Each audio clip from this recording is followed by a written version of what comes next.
This is the Leadway Wealth Builders Podcast, episode 190, and today I'm going to be breaking down a couple options on how to buy a primary home with no bank. So, if you've never listened to this podcast before, this is the Leadway Wealth Builders Podcast, and my name is Chris Rickenbaugh. I am documenting my journey in real estate and business and also bringing on high-level investors to share their stories about how they built their businesses. Go follow me on Instagram and TikTok where I share that story at chris.rickenbaugh. That's Chris.Reichen.Bach.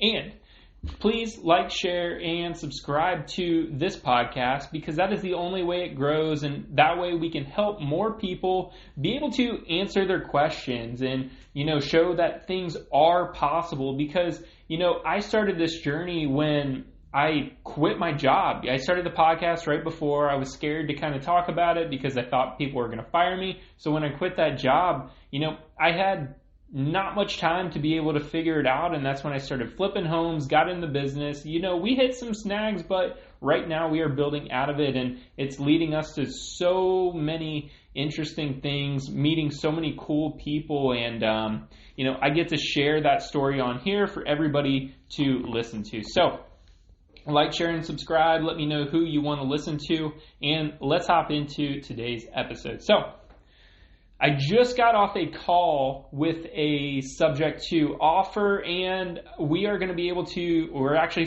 just sent out the contract to be able to get that signed. So hopefully here in a couple days, I'll be able to talk about that deal. But I was actually halfway recording through this episode, and I saw the call coming through, and I said, I think I know who that number is. So I had to put the podcast on hold, answer that question, had a really good conversation, and we're able to get that person a contract to be able to sell their home that's been sitting on the market since April. So that's really cool, and I just typed in this topic.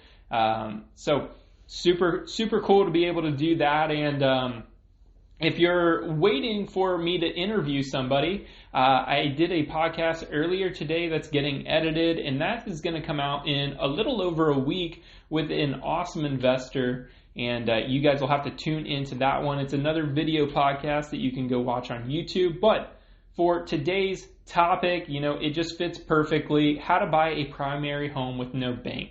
And I'm going to be talking about two different options because I know these best, and there are definitely different ways to be able to do it. But, this is just two things that I can talk about because one I did, and the other one, we kind of put that in together as well. And it's just a simple way to be able to do that. So number one is going to be seller financing. And seller financing is simply just where the seller becomes the bank for you. So ideally in this situation, say a house is worth $200,000, and the seller owns it outright. So when the seller owns this outright, they can be the bank to you. So they can require a down payment, they can take monthly payments and interest if they want. Ideally, you pitch it to where they don't earn any interest, but you're just making whatever payment you guys decide to be able to pay down that mortgage. So I'm working on, and another part that I can't talk about yet, we're doing this on a business and a large commercial property. But what we're doing is we're negotiating to have 0% seller finance or 0% interest on the seller finance note. That means I'm paying down that principal and not having to give up any interest, which is really, really good. But you can do this on houses too. When you just go directly to the seller and, they want maybe a really high purchase price and said, hey, I've lived in this home for all their life. It's not necessarily a money decision. It's more of a, emotional decision, which you can really lean into when you're doing seller financing because many of these people have bought homes like this. And, they want to be able to sell the home at their price, at what they think it's worth, and you're giving the opportunity to do that with seller financing. So how this works is you can go to them and say, hey, seller, I can give you $220,000 for your house, but you just have to take it in payments over time, just like being the bank. So when that seller becomes the bank, you're paying directly to them. Now you own the home, you're still getting insurance, but they are the bank. So if you default for any reason, they can foreclose on you and take that house and then come back and sell it. So that is one way to be able to do it, because that could be your next door neighbor. It could be a family member or anybody that owns their home outright. And what I'm going to go into next is subject to. So this is number 2 on that list because it kind of involves seller financing, or it can. So what subject to is, you are taking over the payments on the existing loan. So it is subject to the existing financing on that home. Pace Morby talks about this a lot, and the guest I have coming on in a week and a half is going to be able to break that down for us a little bit, and that is his primary strategy now. So it's going to be super insightful to be able to listen to that episode. But subject to, we bought our primary home like this. We took over the payments on this existing loan. We did give it a little bit of a balloon in 5 years to be able to refinance or sell to take that off of that seller's name.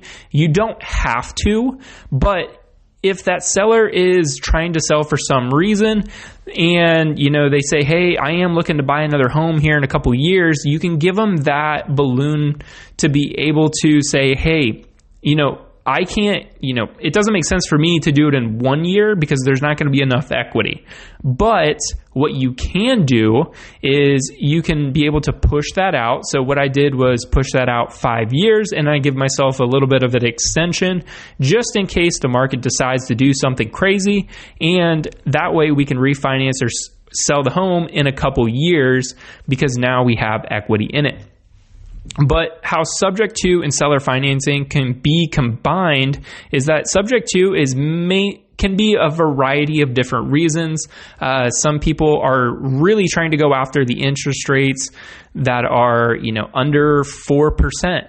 So that really helps the payments and helps cash flow. So that's why it's really attractive to be able to do that, because you can take over those payments, have low monthly payments to the bank.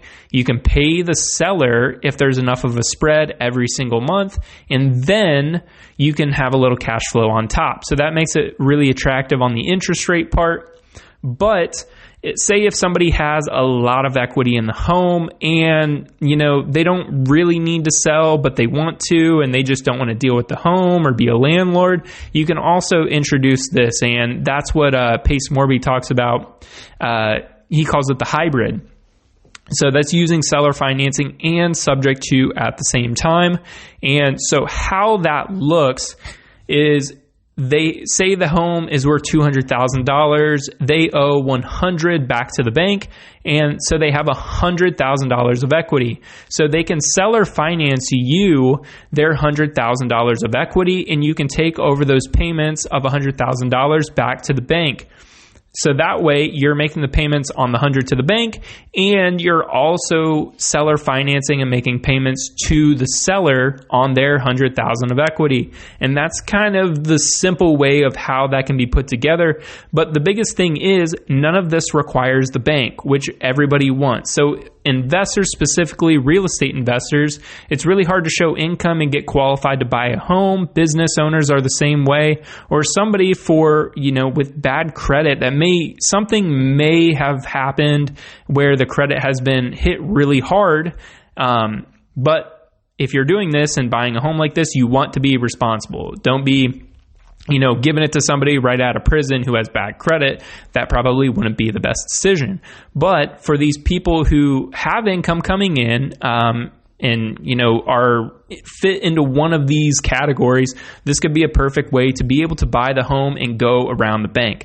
But that is all I got for you today. We do have an interview coming out on Friday. I'm super pumped to be able to get this guest on there. He is going to be talking about how he grew a wholesale business to multi-million-dollar range. And he's going to be able to give us his story, the tips and tricks on how he did it, and what he is doing now, building back another wholesale company in a different location. So make sure you tune into that one on Friday. But as for today, thank you so much for tuning in to this episode of the Leadway Wealth Builders podcast. We will see you on Friday.